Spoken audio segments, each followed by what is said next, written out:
This is Karen with newclevelandradio.net, and it is time for Avoid the Maze. And as many of you know, Avoid the Maze is about talking about your journey. And um, your journey may not be exactly like mine, but you know what? Somewhere along that path, we're going to start seeing some very similar things in our lives. And when we do, it makes us feel a little bit empowered. Not empowered that we're better than anybody else, but you know what? Everything can be okay. There are ways of making that path just a little smoother. However, my guest today, Darcy Steiner, when she sent me the information about her path, my eyes rolled back in my head a couple of times. Um, and I'm so glad you're smiling, Darcy, because, um, sometimes when we write out what we've been through, it's like, whose story am I writing? That couldn't have all happened to me. But the reality of it is, um, all those things do happen in our lives. So, welcome to Avoid the Maze. Hopefully, some of what you've been through, can be a light for us to say, hey, how can I do that a little bit differently? And so, welcome and tell us just a little bit about who you are. Thank you. Thank you, Karen, for having me today and appreciate it so much. So I am Darcy Steiner, a Colorado native. Although I lived in California for 4 years with my husband before we had kids. And we were there during kind of a rough time during the Northridge quake and riots. And oh my goodness, it was a scary time to live in Los Angeles, but we survived and moved back to Colorado to have our kids. So anyway, I have a lot of stories. I have 2 kids. They're grown. And I have a granddaughter. Oh, how exciting is that? Yeah, she's 9 months old, and she is the joy of our week. So my husband Mark and I, we get to go over weekly and watch her grow and change. And it's so different watching a granddaughter grow up than your own kids, because so much happens in a day, when they're growing, that you just watch. But when you don't watch it every day and you see the weekly change, oh my goodness, it's so much growth happens in a week. So we just enjoy being grandparents. That is wonderful. Absolutely. And I'm sure she enjoys having grandma and grandpa come, stay with her as well. Well, she likes to wave now. So she waves hello and goodbye. Uh, And yeah, we just play. well, that's what grandparents are supposed to do. You did all the work with your kids, so now it's fun time. Yeah. So, one of the things you mentioned is that in your early marriage, you lived during a time that you didn't have, you couldn't have changed it. Okay. I mean, earthquake is a natural disaster, and the rioting back then in California, I'm sure that wasn't part of your doing, but there you are, and you're caught in the middle of it. Um, did you feel like running, back to Colorado at that time? Oh my goodness. Yes and no. Yes, because Colorado just felt safer. It was more familiar, but we were also out for an experience, you know, and we only knew Colorado. Both of us are from Colorado. Okay. So it was an adventure. We got married there, actually. We made our whole family come out to California. We would have done that differently. But yeah, I mean, the earthquake was scary. We lived next door to a fire station. Oh, wow. And so Yeah. all the alarms were going off, and everybody in California has a car alarm, right? So all the car alarms were going off. Our bed was I felt like I was in a snow globe and we were being shaken Oh, and the wow. bed was just going up and down because it was early morning. And we just, my husband just held on to me while I was screaming. Well, that's what husbands are supposed to do. So that's a Yeah. good thing. Yeah. So, and then the rioting, that made me think. That really made me think because um, I was watching cars be lit on fire. I was coming down, picking my husband up from work, coming down um, a mountain, kind of a hill, and looking across the landscape and seeing fires everywhere, and then there was the looting. And so it was like, is this for real? Are we living in a tale or another country? Yeah. Just it didn't feel real. But it was, and we survived together. Our first 4 years, we survived in LA together, and I wouldn't trade it. I wouldn't trade it. I think suffering helps us to grow, and I feel like that suffering that we went through then helped prepare us for future suffering. And as people are listening to this, one of the things that I want to point out is that sometimes when we're going through those tragic things, um, we know that they're not good, but we still are trying to do the daily things that we do. And sometimes we try to put blinders on just to get through it. Because, you know, if there's nothing you can physically do, you can't stop the earthquake. When the earthquake is over, yes, there's some cleaning up that you have to do. Um, and so you have to go about somewhat of a routine. Your routine is not the same as it was the day before, but you create a routine. And then when you see things going on in your city that um, are affecting you, but from a distance, you start making choices there too. And your journey probably was a little bit different. There probably were places that you wouldn't travel to, especially at certain times of day, just to be safe. So as people listen, it's really important to understand that sometimes we don't realize what great surviving skills we really have. Right, right. Like children can adapt to change. I think we forget we can as adults. Exactly. Children are resilient. You put them in a different situation and they thrive. Like we can do it too. And we forget because we're so ingrained with our routine. But that's why it was healthy for us to go and to stay and not run away from that, because it did help us grow in ways that we needed to. And it did bond our marriage, you know, because we had to rely on each other more and, really have some deep conversations like, Yep. What's our day going to look like? And even are we going to survive this sometimes? Absolutely. You Absolutely. know, because there were times we had to go drive out at night during the riots and we kept our faces straight ahead. We didn't look at the car next to us and we just made it to our destination. And and with the earthquakes, when went under an overpass, we were like, okay, come on, light, turn green, turn green. We don't want to be under this underpass anymore, or I this under overpass anymore. So yeah, I mean, you realize different things, and what people in other cultures go through daily. Like we are so spoiled in America. This was good for us.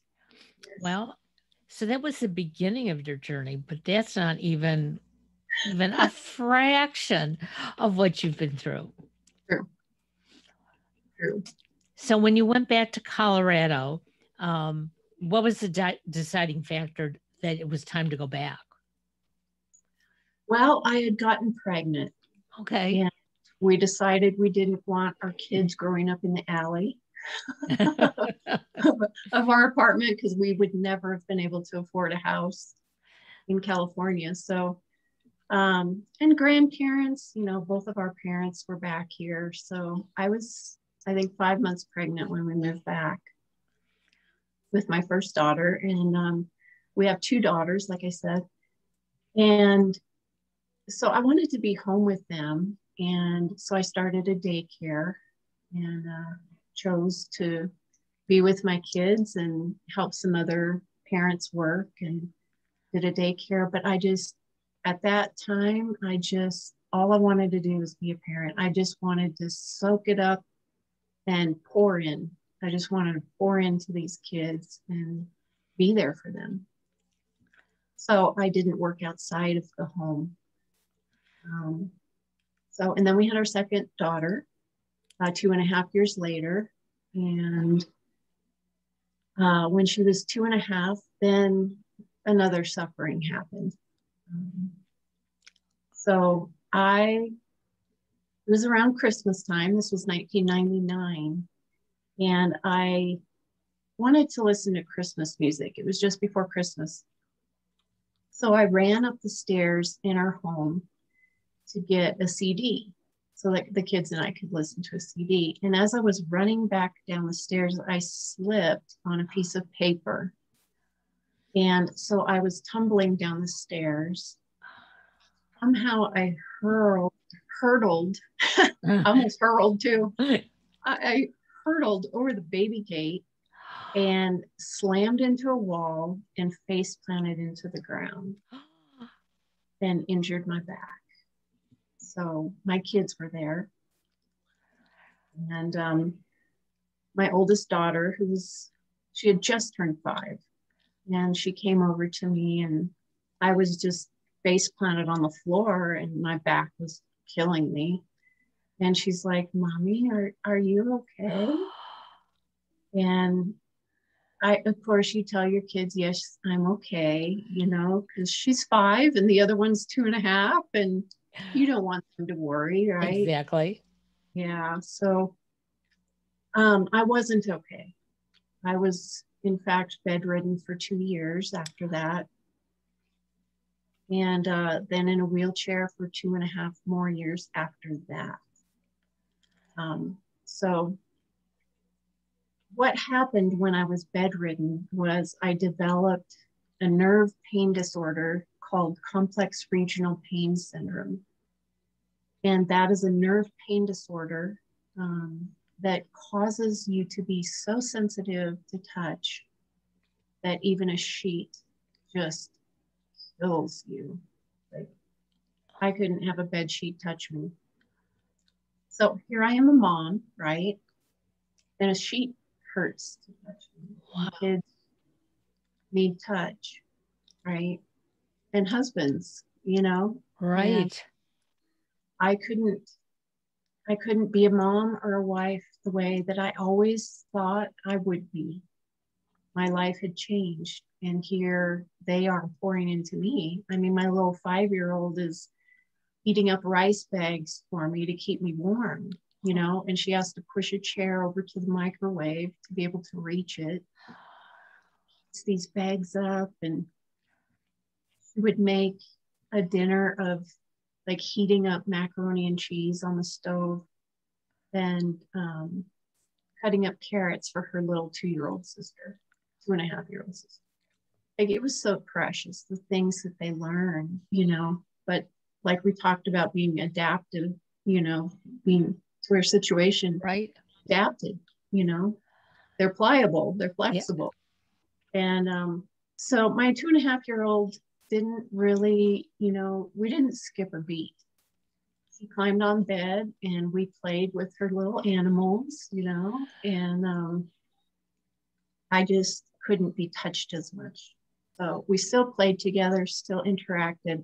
I still did hold her in my arms and, you know, kind of beside her, where her full weight wasn't on me, but I was still able to cuddle with her. And Jenny as well, but she was a little bit older and could understand, you know, better. So I not only had that condition, but I was losing a lot of weight. So what that did was it made me malnourished, and that almost killed me. I almost died because I didn't feel like eating. When you are in so much pain, you know, like any of us when we get sick, Right. we're not hungry. Right. So imagine that going on for 2 years. And I weighed 100 pounds, which isn't, you know, horrible, but it's not good, you know. Well, And and 100 pounds being bedridden is a yeah, lot of, is not good. 100 pounds, and if you were out there exercising and moving, you would have some muscle. And yeah, I'm sure you lost all your muscle at that point. I did. Everything atrophied, and I couldn't even smile. Like, I remember trying to smile, and my cheeks would just quiver, you know, because I lost all my muscle mass, you know. Um, so yeah, I mean, doctors didn't expect me to live because each week I would lose more weight. But here's the clincher. So 3 weeks prior, I had begun studying. 3 weeks prior to my fall down the stairs, I Sure. had been studying for a master's program in nutrition. So I had nutrition Interesting. books. Yeah, I had a pile of nutrition books waiting for me.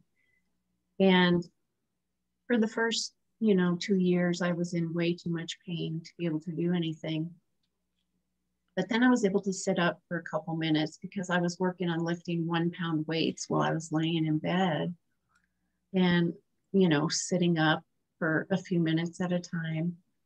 And so for 5 minutes, I would read and I would underline and study. And I did this one step at a time, like literally a paragraph at a time.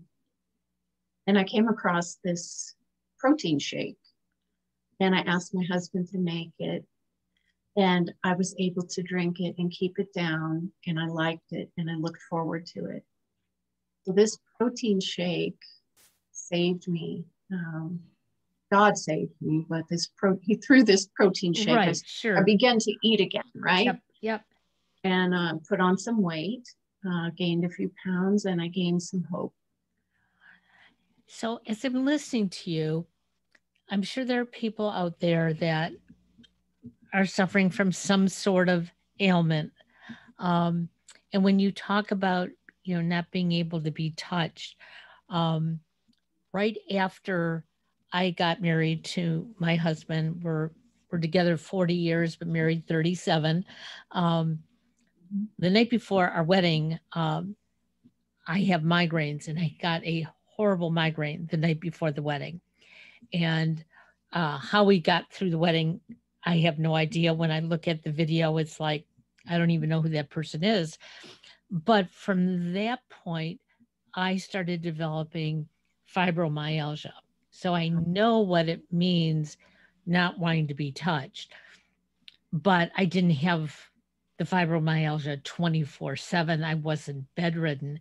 So as I listen to you, it's like, I just can't imagine Mm-hmm. having two young children and wanting to really be able to play with them and do the things that you want to do. And like you said, you were a young wife, you wanted to be there for your husband, but trying to tell somebody that just a small touch Mm-hmm. makes your pain worse. What did family and friends think? Were they Um, supportive? you know, people expect you to get better. There's an expectation that, oh, well, she was injured a couple weeks ago. She should be improving, right? Right. So I would tell people, well, when there was some sort of improvement, even just a little bit, I would say, yes, I'm getting better. And I learned not to say that because getting better means I'm fine. Yeah. But Yeah. I wasn't fine. But yeah, it's hard when people have an expectation that you get better because some people don't. And I think that's important to remember is, probably not the best question to ask somebody is, how are you feeling? Because like you with fibromyalgia, well, you're not always feeling well. And so you want to be honest, right? But you also don't want to disappoint their day, You got it. Absolutely. right? So I think we need to be more creative in the questions that we ask people who are ill or who have fibromyalgia or another illness, and be creative. One of my favorite questions is, what have you learned today? You know, Interesting. I love that question, and I teach that. I wrote that in my book, that it's a good question to ask people because whether you're sick or not, you can answer that question. We all learn something, right? Absolutely. Also felt like, so my husband and I were leaders in a church. Um, and I felt like when that fall happened and I was no longer able to serve, I felt useless. And I felt like people looked at me as the person that needed to be given to and that I had nothing to give. But what I felt is I had more to give. I felt I had more to give because I felt like I gained some wisdom. And, I was young when this happened. I was 35. And so when you're 35, you know, people don't really ask you or they don't go through things in life that are really, really, really hard, like somebody who's older might Right. have, especially physical ailments, right? And so I craved to give. And there's a few people who would sit and listen. But most people, people move on with their life, which, I don't expect people to just stop their life Right. and pay attention to mine. I'm not saying that. But what I am saying is people who are sick have wisdom. You have wisdom to give to people who are going to experience pain at some point in their life, right? Love that. Yeah. And so we need to listen to disabled people. We need to listen to not just physically, but depressed people. We need to listen to homeless people, any kind of suffering. We need to listen because we can learn. And that's one of the main reasons that I do this podcast because one of the things that you're showing me is that you were in this maze. Okay. You know, one minute you're running up the steps and everything's fine. Next minute, you know, an accident, and they say accidents happen close to home, and there you go, you have that accident. And I'm sure when you laid there with your face planted in the floor and feeling the pain, somewhere in the back of your mind, I'm sure you thought, well, somebody's going to help me and I'm going to get over this, and you know I'll be ready for Christmas and everything's going to be fine, because that's what most of us do. We don't Mhm, see this as, oh my God, I'm going to be bedridden for 2.5 years. And then when it happened that you were bedridden, um, it sounds like you tried whatever you could do to normalize that situation. And it's not normal to have a young mom in bed for 2.5 years, watching her kids grow up. Um, your 5 year old, I'm sure, was ready to go off to kindergarten, if not in kindergarten. And, you mhm. know, I'm sure you wanted to be there, rather than having her come say goodbye to you at the bedside. And I find that when these things happen in our life that change us, we are much stronger. But if the people around us expect that strength to cure us overnight, like family and friends were probably, well, hey, Darcy, come on, just sit up, and, you know, fling your feet over the side of the bed and all the things you wanted to do, Mhm. but you knew you weren't ready. Yeah, what's coming to my mind is there was one person who did say something to me that did help motivate me to change something. And what he did, so he was crying. This was a friend of mine, and people would come and visit, and they thought this was the end for me. And my husband, I mean, we were all preparing for this is the end for me. And what he said to me was, Darcy, can you lift 1 pound? Can you lift a 1 pound weight? And I said, I don't know. And he said, why haven't you tried? Hmm. So I asked Mark to get me 1 pound weights, and I began to do exercises from the bed and lifting these 1 pound weights. So there was something that I could do that I didn't know I could do that helped me.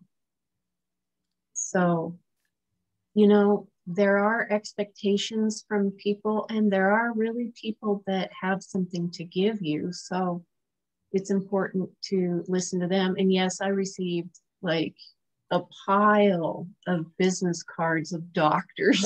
I'm sure Like you did. just go to my doctor. My doctor has helped me. But what I was finding was the answers weren't in going to the doctors. The answers were in taking small steps myself, holistic steps myself. For instance, lifting 1 pound weights. For instance, reading a paragraph in my nutrition book. For instance, making a protein shake. The amino acids were helping my brain. I had a counselor who taught me how to meditate and to do progressive relaxation, do visualization. I visualized walking again.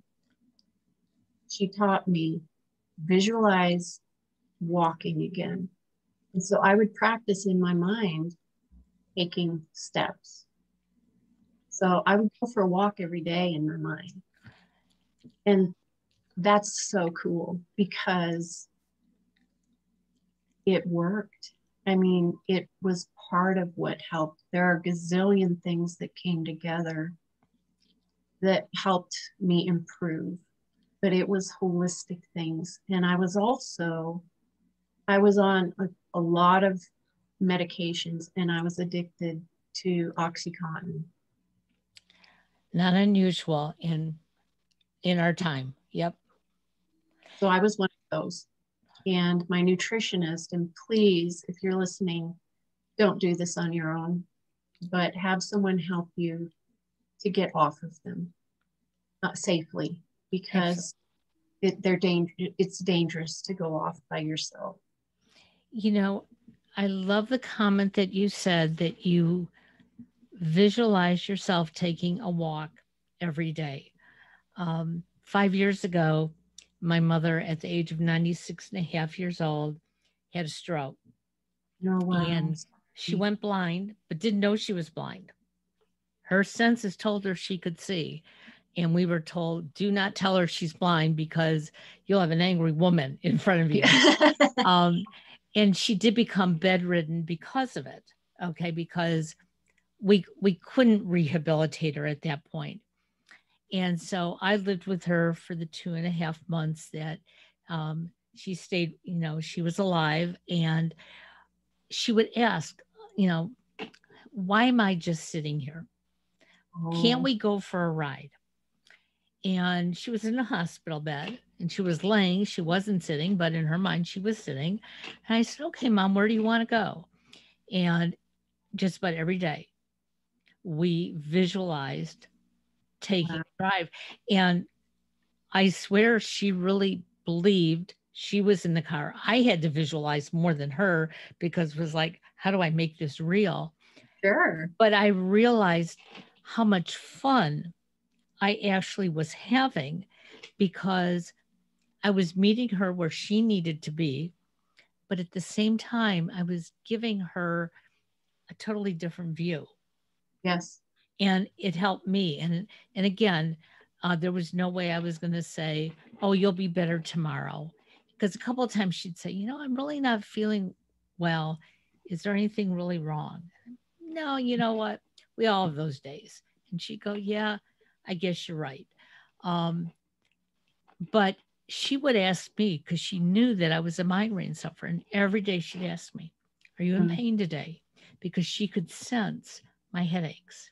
Wow. So there are people who can give to us, Mhm. and if we're aware, we can take that and like you did with the weights. I'm sure when you probably first heard it, you probably thought this guy was maybe a little nuts. Like, why would you lift a weight when you hurt so much? And I was a little embarrassed.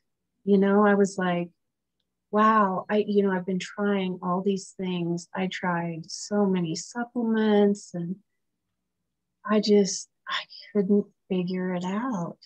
And when he said that, I was like, yeah, let me try that. And, he was right.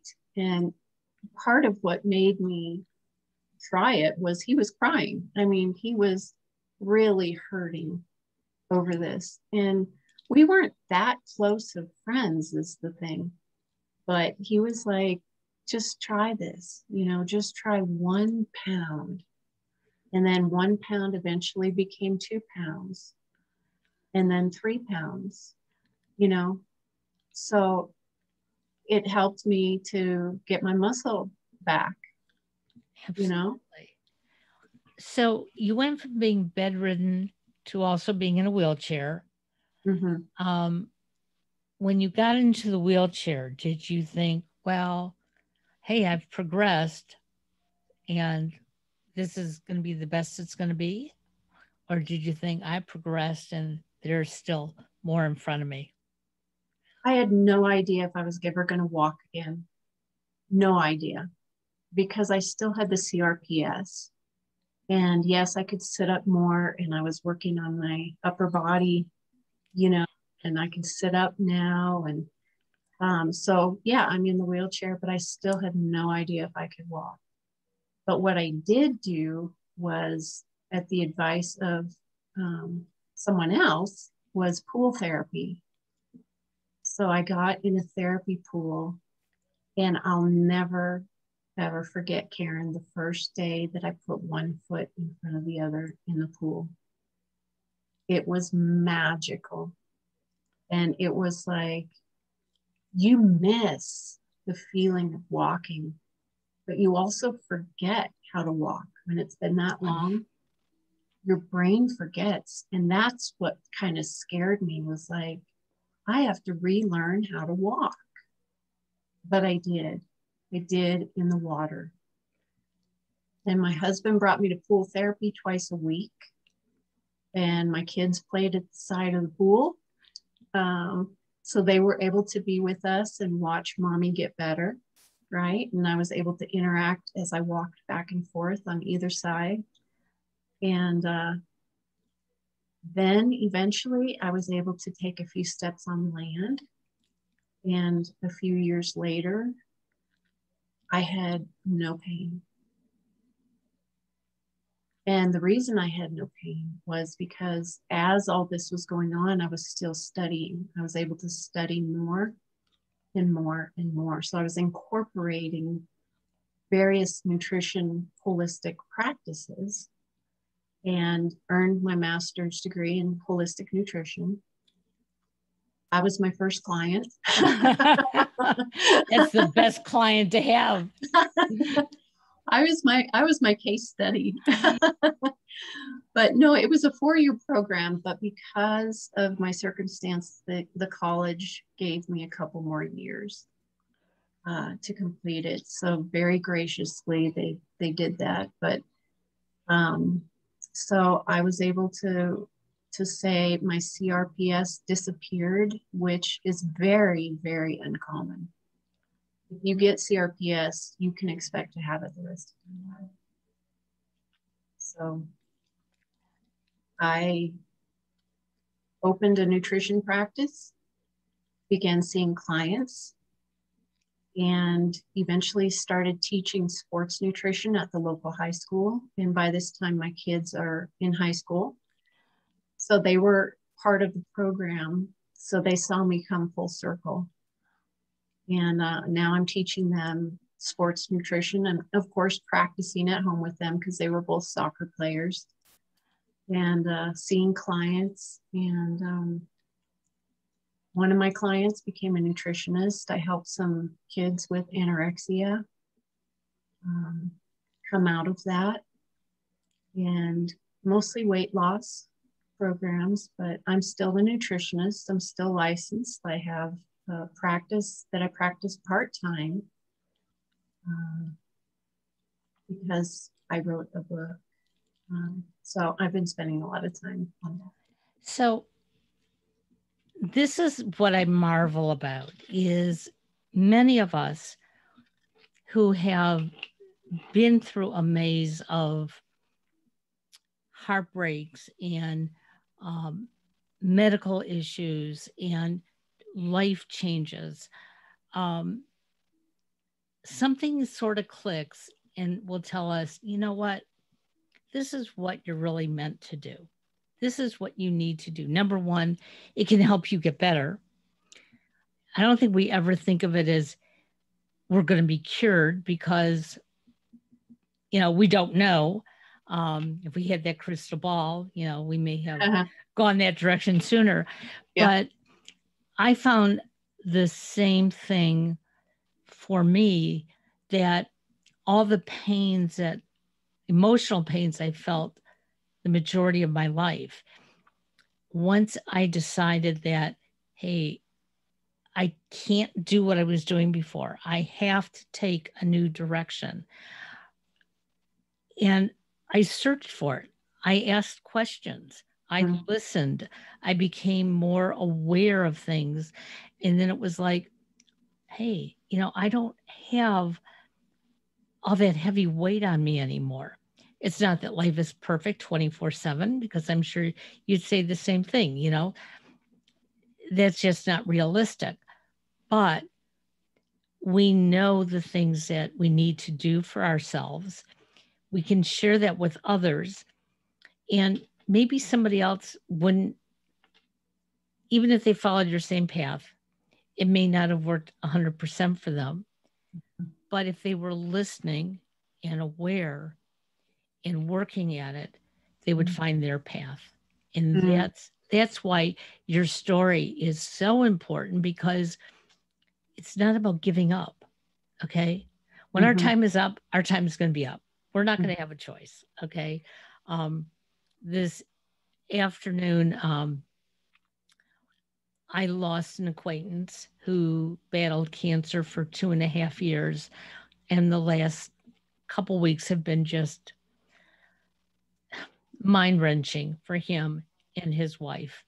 And so the handwriting was sort of on the wall, but he had some good days and then he had some lows.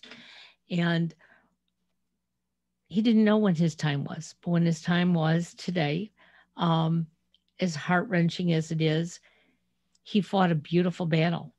And I'm sure he and his wife talked about a lot of the ups.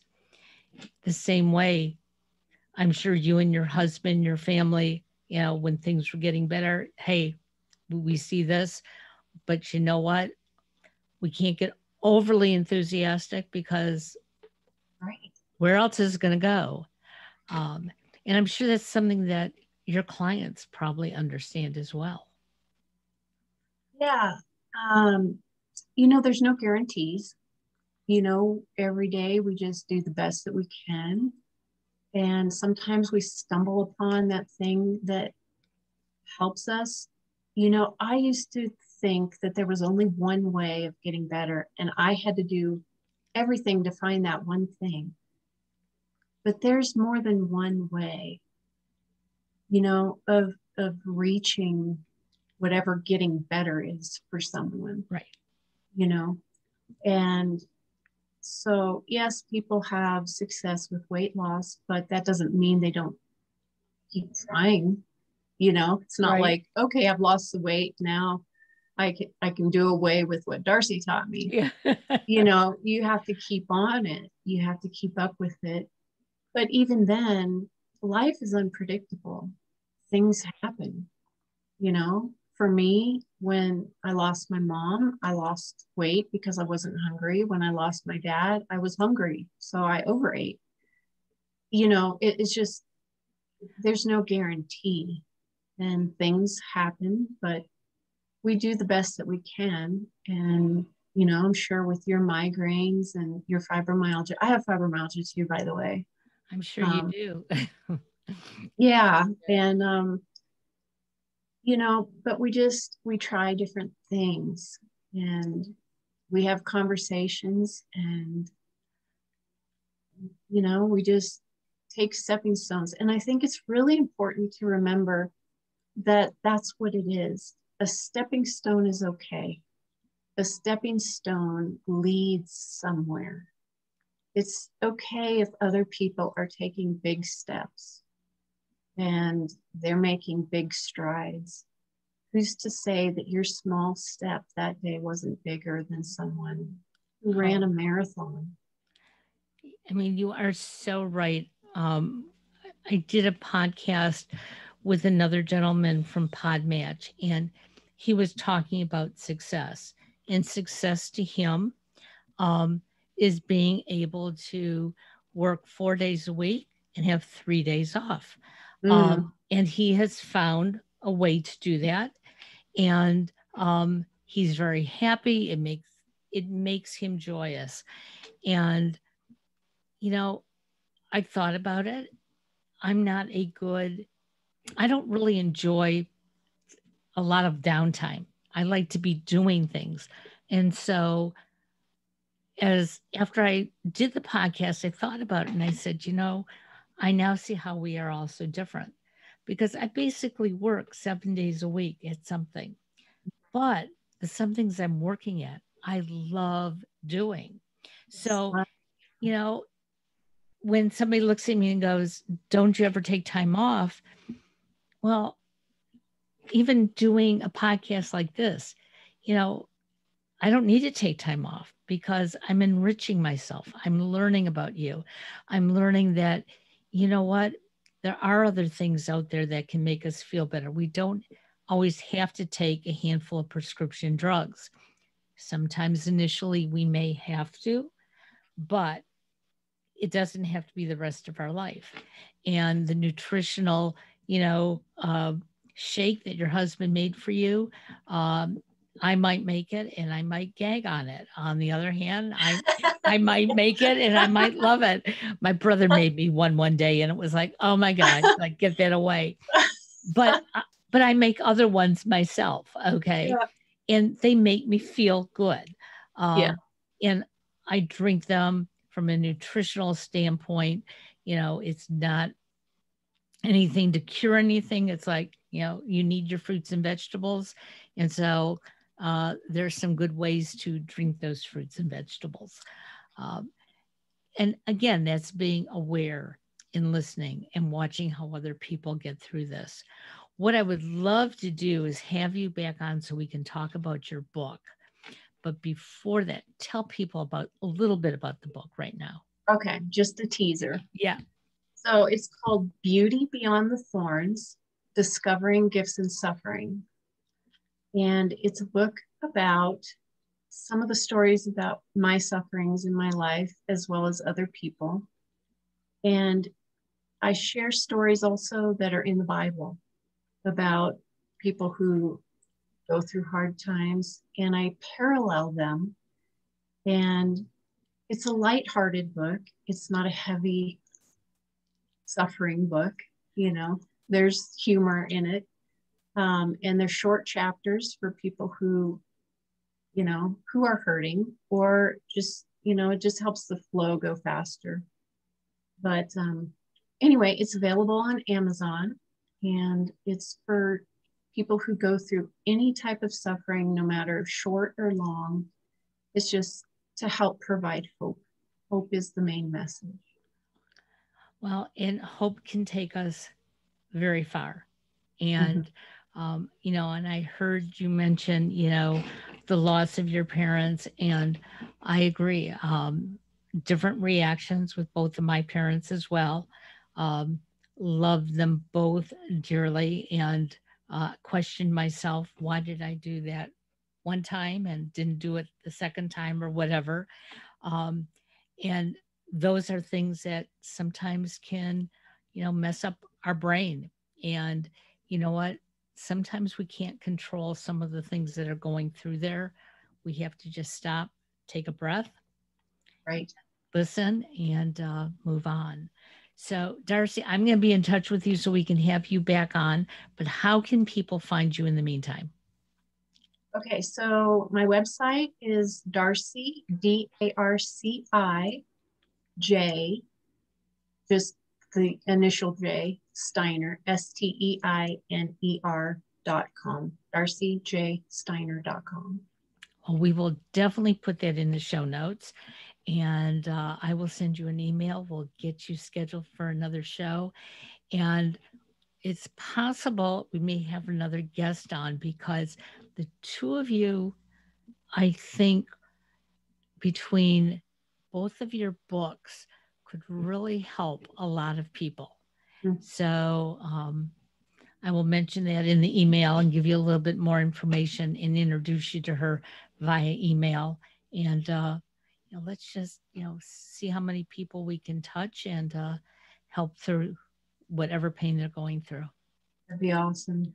Thank you Well, so much. thank you. Have a great day and give that baby a hug for me next week, okay? Oh, of course. I would love to. I appreciate that. Have a good day. Bye bye Thank now.